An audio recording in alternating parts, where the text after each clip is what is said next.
Hey!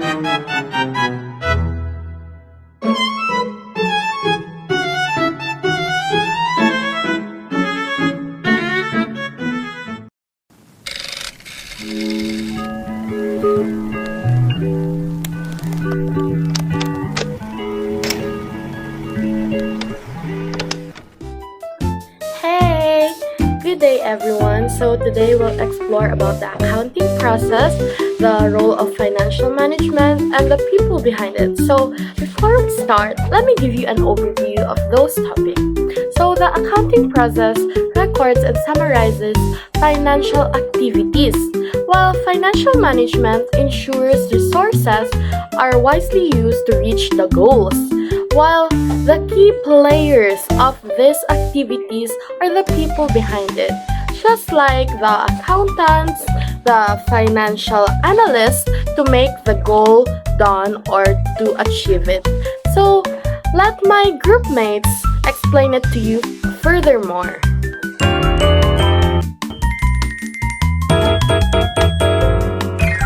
Hello everyone! In this video, we are going to talk about accounting process. This is a step-by-step cycle that helps businesses record their transactions, organize them, and prepare financial statements. By the end of this lesson, you will understand how accounting process works and why it is important for keeping a business financially healthy.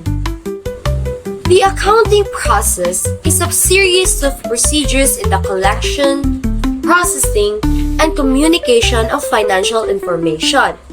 It involves specific steps in recording, classifying, summarizing, and interpreting transactions and events of a business entity. So let me explain this in a simple and clear way. So, the accounting process is like a step-by-step cycle that businesses use to handle their money matters. So it starts when a financial transaction happens, like buying products, paying salaries, or selling products. And it ends when the business prepares financial statements. So there are 10 steps in the accounting cycle. So the first step is identify and analyze business transactions. The accounting process starts with identifying and analyzing business transactions and events. Not all transactions events are entered into the accounting system. Only those that pertain to the business entity are recorded. So for example, kung bumili ka ng gamit sa opisina, pero ang gamit na ginamit mong pera ay galing sa negosyo, dapat ito itala sa talaan ng negosyo. And then, on the other hand, kung personal na pera naman ang ginamit mo sa pagbili ng kotse, ay hindi na dapat ito itala sa talaan ng negosyo.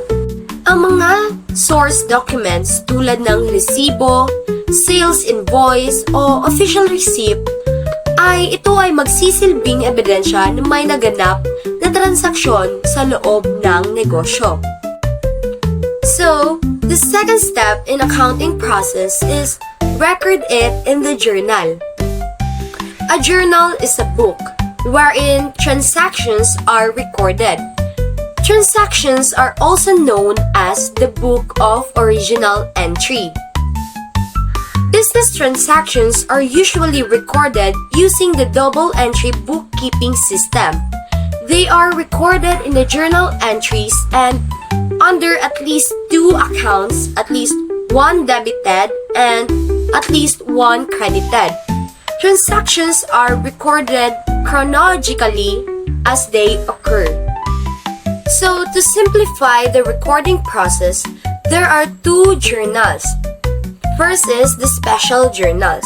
So the special journals are often used for transactions that recur frequently, such as sales, purchases, and cash receipts. On the other hand, the general journal is used to record all those that do not fit in the special journal. So, for example, bumili tayo ng 5,000 worth gamit sa opisina. Then, itatala ito bilang office supplies for the debit, 5,000 pesos, and for the credit naman is ang cash, 5,000 pesos. So, the third step in accounting process is post to the ledger, also known as the book of financial entry. So, the ledger is a collection of accounts and shows the changes made to each account from past transactions recorded. It also shows their current balances. So, to simplify this, ledger is ito ang nag-o-organize ng transactions by category para mabalance ang each account para ito ay ma-determine. The fourth step in accounting process. The fourth step in accounting process is prepare an adjusted trial balance. So, a trial balance is prepared to the test of equality of debits and credits. All account balances are extracted from the ledger and arranged in one report. Afterwards, all debit balances are added, and all credit balances are also added. Total debits should be equal to the total of credits. When errors are discovered, correcting entries are made to rectify them or reverse their effect. Take note, however, that the purpose of a trial balance is only test the equality of total debits and total credits. It does not provide complete assurance that the accounting records are correct and accurate. Some errors could exist even if debits are equal to credits, such as double posting of failure to record a transaction. The fifth step of accounting process is adjusting entries. Adjusting entries are prepared as an application of the accrual concept of accounting.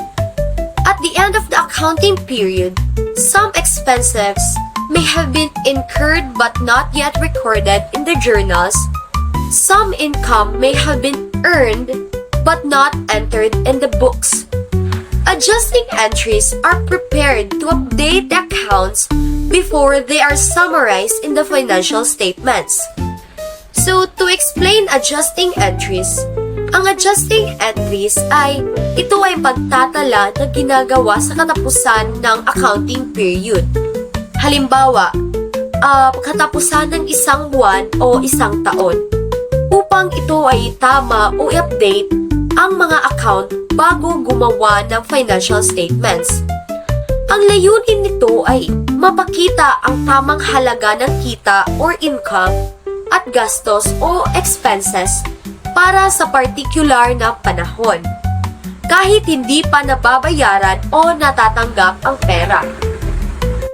Ito ay bahagi ng accrual basis of accounting na nagsasabing itala dapat ang kita kapag may kinita at ang gastos ay itala kapag may nagastos. Hindi lang kapag may aktwal na bayaran o resibo. Number 6. Adjusted trial balance.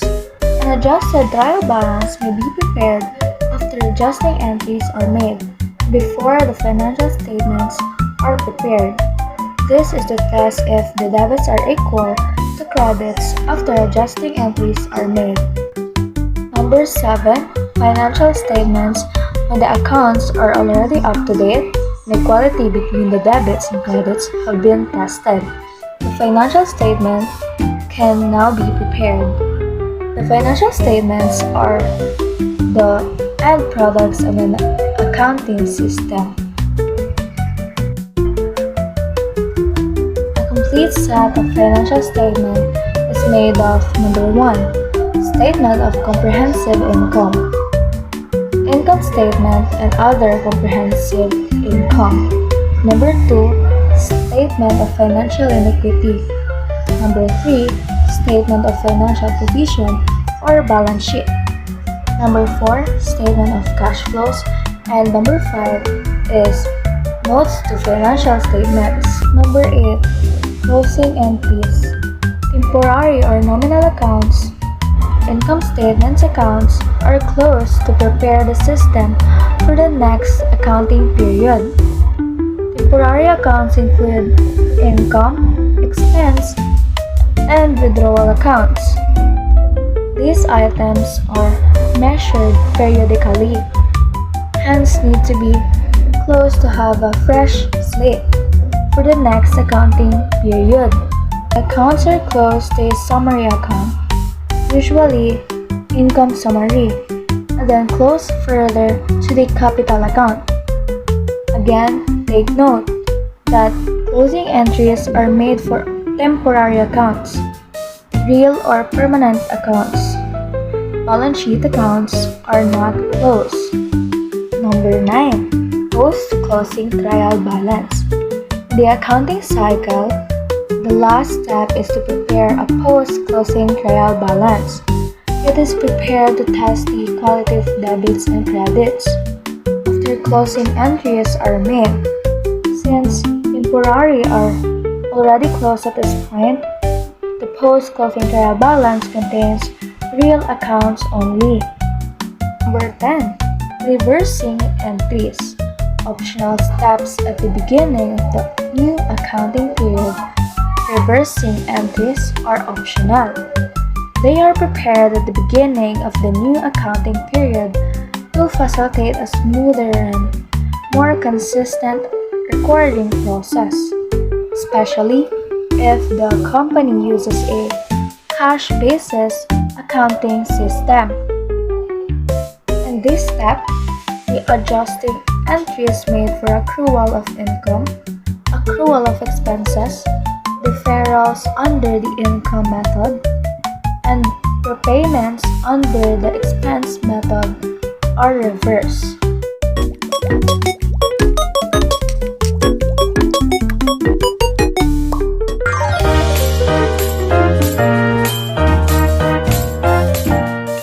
What is financial management? So financial management is a process of planning, organizing, controlling, and monitoring financial resources with the goal of achieving the objectives of an organization or an individual. It focuses on making the best use of funds, ensuring stability, and maximizing value. So we have 5 roles of financial management. First is planning. What is planning? Planning is financial management helps in estimating how much money is needed for operations, investment, and growth. So for example, a startup plans its budget to decide how much capital it needs to launch a new product. So second, organizing and directing. So in organizing and directing, it ensures that funds are properly allocated to different departments or projects. So for example, a company directs funds into marketing campaigns during product launches while also allocating some for production costs. So number 3, controlling. What is controlling? Controlling is financial management, tracks income and expenses to prevent overspending and misuse of funds. So for example, a school checks its monthly expenses against the budget to ensure tuition fees are used wisely. So number 4, investment decision. So in investment decisions, it guides where to invest funds to get the best return while minimizing risk. So for example, a business chooses to invest in upgrading machines instead of keeping cash idle. So lastly, we have profit maximization and value creation. It helps in increasing the wealth of shareholders or ensuring sustainability for individuals. So for example, a company parts of its profit into expansion projects to increase future returns.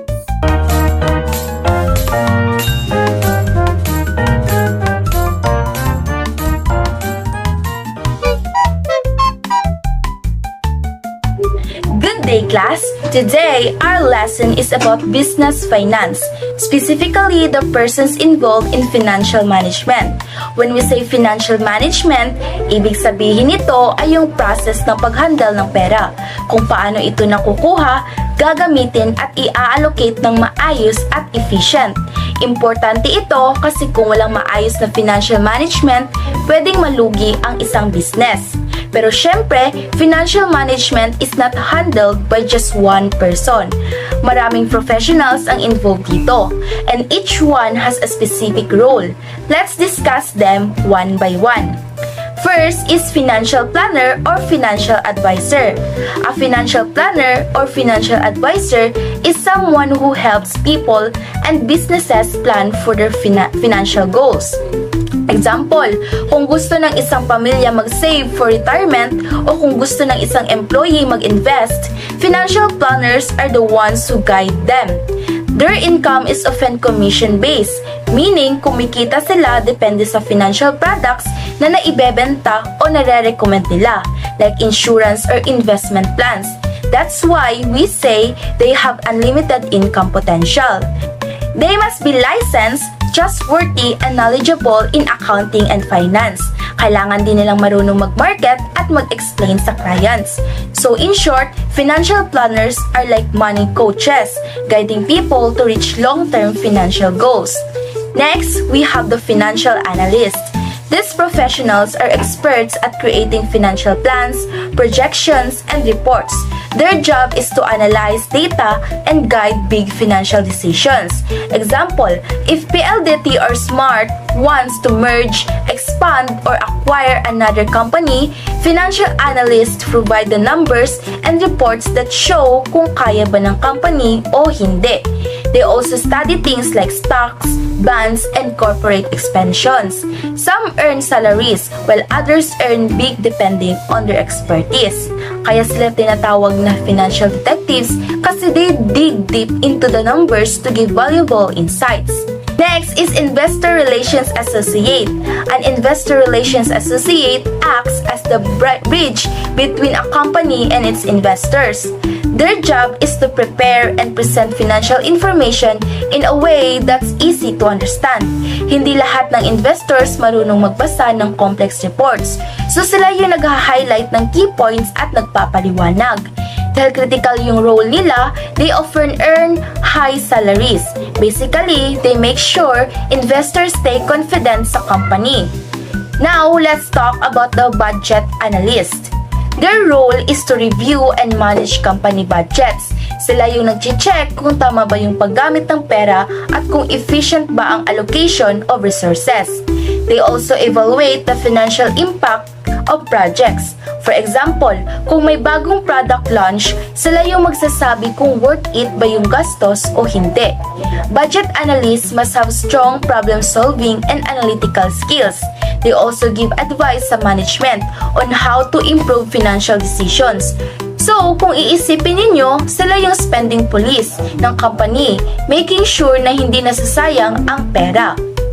Actuary. An actuary is another very technical role. They usually work in insurance, banking, and accounting firms. Their expertise is in risk assessment. Ibig sabihin, they calculate and predict financial risk like accidents, losses, or disasters. They use software and data modeling to make these predictions, then present them to managers. Their findings help managers decide kung ano ang best move for the company. Kaya we say actuaries turn risk into numbers so businesses can prepare and protect themselves. Of course, we cannot forget the accountant. Accountants are tasked to prepare, analyze, and interpret financial statements. Sila yung nagre-record ng transactions and they give a clear picture of the company's financial health. Some accountants are also auditors. They check records for errors or fraud. Without accountants, a business wouldn't know kung kumikita ba sila o nalulugi. Next is attorney. An attorney or lawyer also plays a role in financial management. They handle corporate law, contracts, securities, and even financial disputes. Kung may financial irregularities, Attorneys investigate and provide legal protection. In short, sila yung nagbabantay sa legal side ng business finances. Lastly, the business teacher.